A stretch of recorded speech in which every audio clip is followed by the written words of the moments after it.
10 বছৰ পৰা আমি এইটো দাবী জনাই আহিছিলোঁ জিলা প্ৰশাসনৰ ওচৰত যে এই ৰাস্তাটো বহলীকৰণ হ'ব লাগে।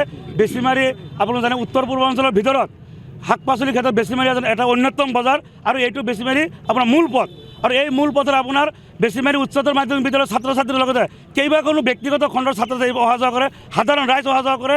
আপোনাৰ মাৰ্কেটত আপোনাৰ শাক পাচলি ঠেলা গাড়ী আপোনালোকে যায় আৰু এই দাবীটো আৰু বিভিন্ন সময়ত আপোনাৰ এই নৱেম্বৰ মাহৰ পৰা আপোনাৰ এতিয়া আৰম্ভ হৈছে, আধা ঘণ্টাৰ পৰা 1 ঘণ্টালৈকে আপোনাৰ যান জঁটৰ সৃষ্টি হয়। যদি ৰাতিপুৱা 9টা বজাত এক্সাম থাকে আপোনাৰ 9:15 9:30 বাজিত এনেকুৱা সময় যাই পায়। আৰু এইটো আপোনাৰ আমি দাবী জনাই অহাৰ পিছত এইবাৰ চাৰ্কল অফিচাৰ ডাঙৰীয়াই নিজে আহি আপোনাৰ জোখমাখ কৰি 87 ফুট আপোনাৰ জোখমাখ কৰি গ'ল।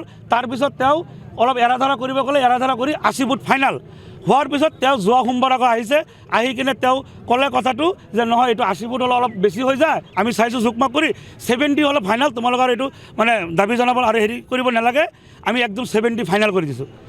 70 ফাইনেল কৰিছোঁ, তোমালোকে এই বস্তু মানি লোৱা। দোকানদাৰসকলেও কৈ গৈছে আৰু আপোনালোকৰ মাধ্যমত এটা কথা কওঁ যে ইয়াত দোকানদাৰসকলৰ মেক্সিমাম দোকানদাৰৰ আপোনাৰ ইয়াত সমৰ্থন আছে যে ইয়াতে তেওঁলোকেও জানে যে এইটো এনেকুৱা যান জঁটৰ কাৰণে তেওঁলোকৰ বিক্ৰী বাটা একেবাৰে কম হয়, কাৰণ কোনো পাৰ্কিঙৰ ব্যৱস্থা নাই, আগত কোনো একো নাই, যান জঁট সৃষ্টি তেওঁলোকৰ দোকানবোৰ বন্ধ হৈ থাকে কেতিয়াবা, সেইকাৰণে তেওঁলোকে বিচাৰি আছিল।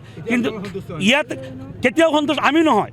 ইয়াতে চাওক আপোনালোকে আমচুৰ নামত ইয়াতে নটিচ জাৰি কৰিছে, আমাৰ কোনো এইটোতো নিয়মত নপৰে, তথাপি আমি একো কোৱা নাই, কাৰণ ইয়াতে ৰাইজৰ ছাত্ৰ ছাত্ৰীৰ স্বাৰ্থ জড়িত হৈ আছে। গতিকে আমচুৰ নাম ব্যৱহাৰ কৰি আমি কোনো আপত্তি তাত আমি কৰা নাই। কিন্তু তাতে আমচুৰ নামত নটিচ জাৰি কৰি আজি এইটো টোটেলি এটা ভেকুবন হৈ আছে, কাৰণ ইয়াতে 50 ফুট কৰা নাই। আপোনালোকে জানে যদি ইয়াতে আপোনাৰ 70 ফুট কৰে, এইটো ফাৰ্মাচী চিধা হৈ যায়, এখন এই ঘৰসমূহ আধাকে যায়, আৰু সেইটো হ'লে আপোনাৰ ৰাস্তাটো যান জঁটৰ অলপ কম হ'ব। কাৰণ আপোনালোকে জানে ঘৰ এখন আগত খটখটি থাকিব, খটখটিৰ আগত আপোনাৰ ড্ৰেইন আছে, দুইফালে 5 ফুট খটখটি বাদ দিলে, 5 ফুট পৰ্যন্ত ড্ৰেইন বাদ দিলে সেই ৰাস্তাটো তাৰ আগত আকৌ আপোনাৰ পাৰ্কিং হ'ব, মূল ৰাস্তাটো কিমান থাকিব? এই দাবীখিনি আমি বিভিন্ন সময়ত জনাই আছোঁ। আৰু মই বিশেষকৈ দৰং জিলা আমচি আমি ষ্টেণ্ড দি থকাৰ কাৰণে তেওঁলোকে কিছুমান মানুহ লগাই দিছে, বদনাম কৰিছে যে আমি 3 লাখ 4 লাখ টকাকৈ ডিমাণ্ড কৰিছোঁ। আমি যদি টকা ল'লোঁ হয়, আমি কেতিয়াবা টকা চকা লৈ এইবিলাক আমি এনেকুৱা পৰিৱেশ আজি নহ'লে হয়।